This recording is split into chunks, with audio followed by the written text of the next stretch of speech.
This morning we're doing Mark 1:12. I'm going to start reading in 9 first. One day Jesus came from Nazareth in Galilee, and he was baptized by John in the Jordan River. And when Jesus came out of the water, he saw the heavens split open and the Holy Spirit descending like a dove on him. And a voice came from heaven saying, "You are my beloved Son, and I am fully pleased with you." Now here's 12. Immediately, the Holy Spirit compelled Jesus to go into the wilderness. Interesting word, compelled, here in the New Living Translation. Because if you look at other translations, it's not compelled as the New Living says. It makes it sound a little more coaxing. Hey, maybe you should go into the wilderness. In other translations, it's the Holy Spirit drove Jesus into the wilderness. And the Greek word is ekbalo.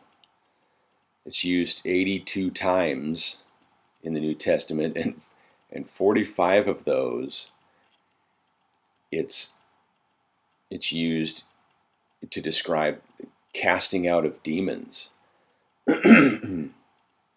So it's not like suggestive. Hey, Jesus, I think you should go out in the wilderness, give that a try. Jesus was cast out into the wilderness. And who did this? It says the Holy Spirit. It actually doesn't say Holy Spirit, does it? It just says, okay, the New Living says the Holy Spirit. I'm going to pause this video and go look up and see if it actually says holy. Okay. So I went back and looked at the original Greek, and it does not say Holy Spirit in the original Greek. It just says the Spirit. The Greek word is pneuma, and it does say immediately the Spirit, ekbalo, him out into the wilderness.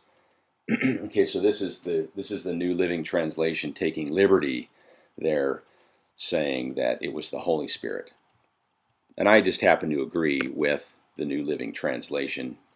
Even though it doesn't say Holy Spirit, it seems obvious that the Spirit came down and alighted on him, and God says, "I'm pleased," and then he's driven into the wilderness. So some interesting things to point out here. When did this happen? Immediately. He came out of the water, and it was happy, happy, joy, joy. The dove comes down. Oh, isn't this a sweet scene? I'm so pleased with you. Now get out into the wilderness.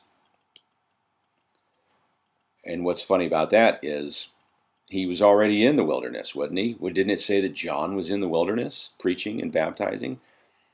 And so Jesus goes from the wilderness, where he was baptized, and is cast out into the wilderness. So what I'm taking this to mean is he went in nowhere land, nothing.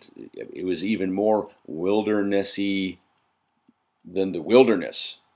So I take that to mean he was absolutely alone in a just completely desolate place. So what I'm thinking about here is my high school graduation. I got people get gifts for graduation, right? A lot of people do. I got luggage for high school graduation, which was kind of like, hey, congratulations, you graduated high school. Here's your luggage, pack your stuff, go out into the world and get to work. You're done being a boy in this family. Go out into that world and be a man. Pack your bags and get out there and get to work. It's almost as though that's what God is saying to Jesus at this point. Hey, yay!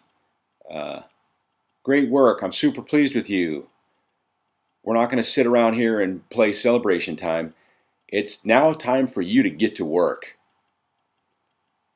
And that's exactly what he does. And he goes out into the wilderness, and we'll get to that in subsequent episodes.